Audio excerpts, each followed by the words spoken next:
And we are back. Pokemon Black 2, Hardcore Nuzlocke. The run continues. We have defeated Team Plasma. We'll be making our way through Victory Road in this video and taking on our rival for the last time. Let's see if we can do this without losing anybody and also see what our final encounters will be. Let's do it. For our Route 23 encounter, it is going to be the big old Pokeball Mushroom Amoonguss, chuck the Ultra Ball, and secure it. And our final first encounter is going to be the Banette found in Victory Road, throw the Master Ball, and secure it. Let's do it. We have arrived at the very end of Victory Road, and we are taking on veteran Portia. If I read that correctly, she sends out her Zebstrika. We answer with our Flying Chipmunk, the Emolga. Not the best matchup since Zebstrika resists both of our stabs, so we're going to want to pivot, and we do not have our Crocodile with us. I left the Crocodile or Crookdile in the PC just so we didn't lose it on accident because I really want to use them for the Elite Four, but the static comes down responding to the stomp, and we do get the paralysis on the zebra and then a light screen just to keep us a little bit safer in case the zebra or the rest of her team leans more into the special attacks. But now I'm gonna have to pivot into somebody here, and we have multiple Pokemon with the water typing that will fall prey to the super effective zebra here, and so we just go into Alagasia trying to resist the physical side of things, and the Crustle comes down. The Stomp is used and it is resisted. Really good stuff there, and we do have the super effective Bulldoze. However, we're going to have to beef this out with the electric types coming down. Thankfully, the paralysis does make the zebra slower, and it's going to get the discharge down the light screen, cutting that in half. Thankfully, it doesn't crit through the screen, and the bulldoze finishes the zebra off. So really good. This veteran is someone to be respected here at the very end of Victory Road. The Starmie comes down, and it does have a stab super effective Surf. We do have the light screen to taper this, but it's still going to do tons of damage given our lack of special defense. We really lucked out there, and I honestly, if I remember correctly, I wasn't paying attention, and that's why I did the Bulldoze, because I really should have just went X Scissor for a stab super effective of our own, and I completely blundered that. So I'm like, okay, let's get Roaring in there. Let's see if we can beat the Starmie, and it goes for a not very effective Flash Cannon, so no problem there. Roaring's an absolute staple of this run, and we go for a super effective Shadow Ball. It uses Psyshock, which is actually really nice since Roaring's physical defense is not great. We bring Starmie to the red zone. Right there, very little health left. Another Psyshock comes down, hopefully no critical, and my gosh, that is a lot of damage, and we finish off the Starmie with a Shadow Ball. So that just leaves one more Pokemon for this veteran, and it is the Sock, unfortunately. A very strong Pokemon, especially if he has Sturdy. And unfortunately, half the team is looking a little bit worse for wear, and Sock hits Lapras for super effective. So we're going to go into Aragon here, our starter Emboar, and it gets a nice payback. Was that payback? No, that was Retaliate.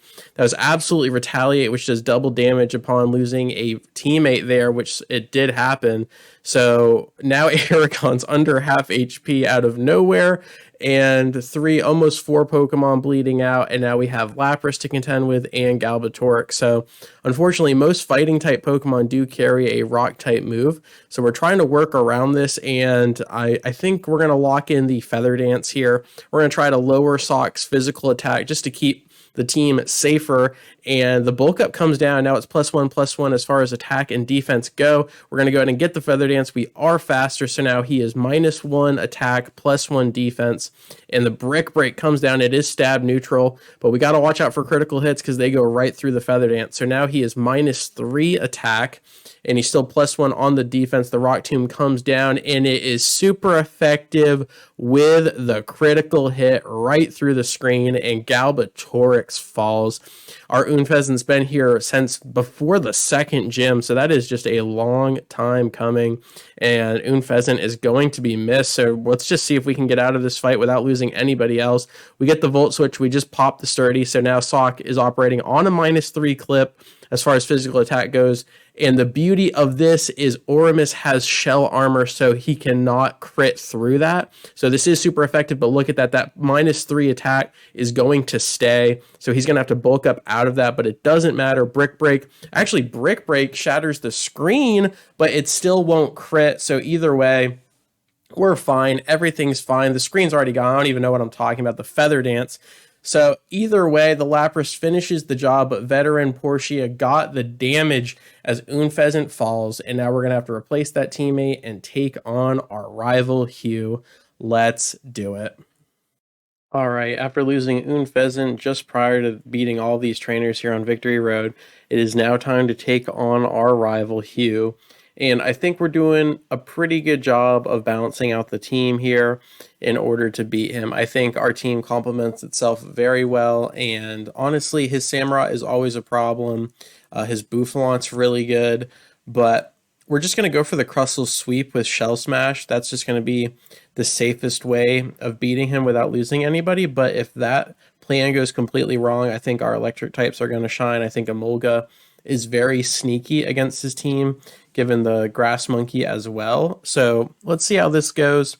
I'm feeling pretty confident.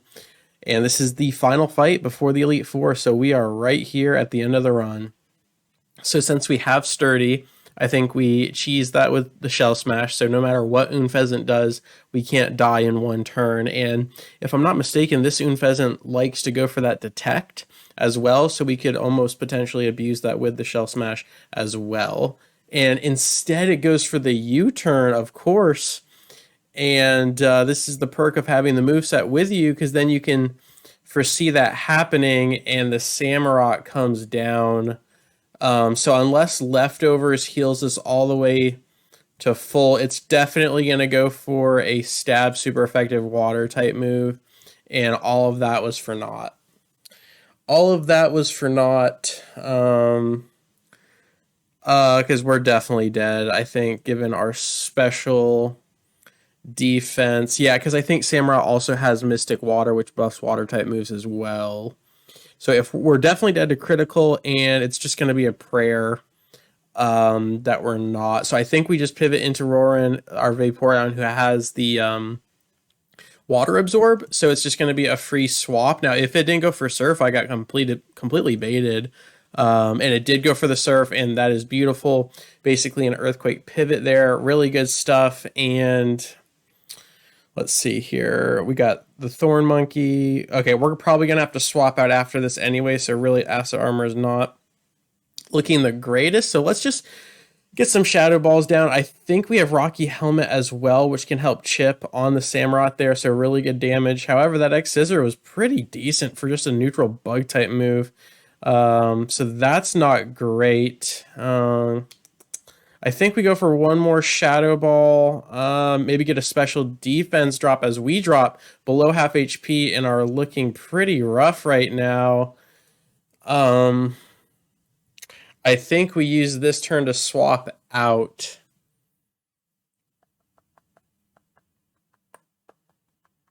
Because I'm pretty sure Hugh is going to heal. And then we can go... We can either cheese Allegazia, go back into the Crab, and then he'll go for Surf again, and we can heal Roarin with the Water Absorb. But really, I think we just go into one of our electric types.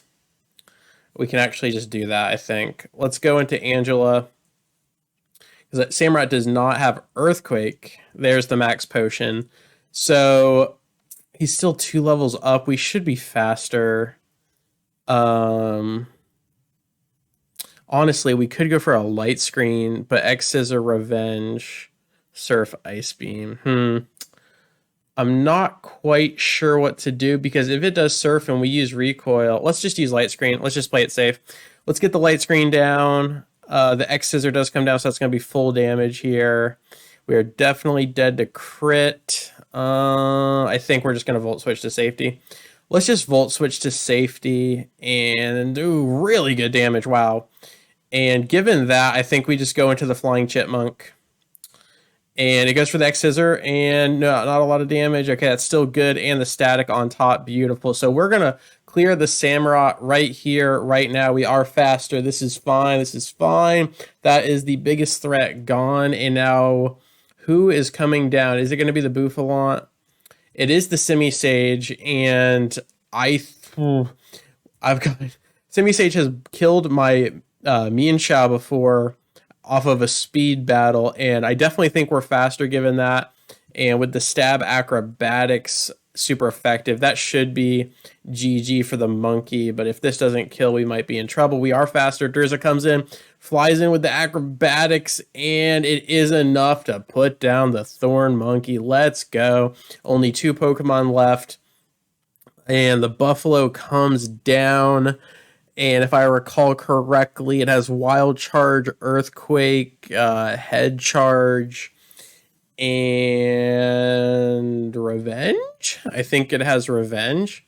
So given that, it's probably going to go for the Head Charge, which is really tough. Somebody's going to have to tank that. So let's go ahead and get the Volt Switch down. And I don't really... Oh, I guess I could go into the crab with that massive physical defense. And it doesn't have anything super effective. So yeah, I think that's the best move. Hopefully no crit. Hopefully no crit here on the crab. Does it go for the wild? It goes for the head charge. This is gonna do massive damage. Well, that really wasn't actually. That wasn't that bad. I think we're okay. I think we're okay to stay in here. We're already winning the... Are we? Actually, we might not be faster. So let's do... we're super vulnerable with Shell Smash. I think I'm going to do 1 Bulldoze to see if we can go first. It actually has Mega Horn, which is... Whoa! That is a lot of damage. Mega Horn's neutral? How is Mega Horn neutral? We're rock, right? That is surprising. I thought rock resisted bug.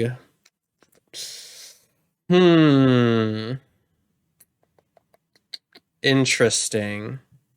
And I just used the bulldoze because I thought we could actually tank that better. But we are faster now. Oh my god, what am I doing? What am I absolutely doing? That was so much damage. That was so much damage. We could go for Stab X Scissor, but I don't know that. I don't think that'll kill. Oh, I'm just fumbling the bag. It doesn't have a rock type move, and if it has Mega Horn, it doesn't have Revenge then, does it? It does have Wild Charge, though, that it could kill Omerus with. I don't think it would use Earthquake. I mean, I'm risking it, I guess. I'm going to stay in and go potentially for a Rock Side flinch. It does connect. This is huge. This is stab. It's probably not going to kill. Can we get a flinch? Oh my god, we get the flinch. Oh my gosh, dude. I am just flopping around. I don't even know what I'm doing anymore. But we're just going to go Stab X Scissor. That's 100% accuracy and does more than the Rock Slide. And it worked out. Man, I am just putting myself in these really silly positions. And we're just going to speed up here and get to the final Pokemon. Unfezant comes down. And I think we're just going to do a Volt Switch Cheese here and not even risk the crab's life as the Swagger comes down. That's nice. But we just need 1 turn here for Angela to pop out. We're going to go for the Volt Switch. If you can break through Angela, you cannot. You hurt yourself. Almost kill. Please, please, please. Oh, no, no, no, no, no, no, no. We're dead. We lost. Oh, my God. The Swagger. The Swagger backfiring, and we lose the Zebra. Holy Toledo. That is not cool, bro. That is so not cool. Oh my god. Well, we saved the crab. That Swagger was impressive on top of the Zebra's attack. So do I just go... We can't get crit with this. I think... But we got to watch out for that Facade. I'm going to go Oramis here. We can't get crit. I'm just going to go for a Stab Ice Beam. And the Facade comes down. No Swagger. This is clean. Can this just kill the Unfezant? Wow. So we lose our Unfezant right before the Hugh fight. And then his Unfezant kills our Zebra. That was ridiculous. Very unexpected. But given how poorly I was playing this battle or this fight, I kind of deserved to lose at least 1. But I don't think the Zebra is going to make it to the final team because I needed to swap out somebody for our Crocodile anyway. So I will take that. I'm so sorry, Angela. We're going to get the Crocodile back in here and then potentially 1 or 2 other swaps. But I am super excited for this. That only leaves the Elite Four. So I will either call the video here or we will go take on the first member of the Elite Four. Okay. Alrighty, let's just call the video here and then dive into the Elite Four in the next video. As always, thank you so much for your time. I really do appreciate it, and I will catch you on the flip. Peace.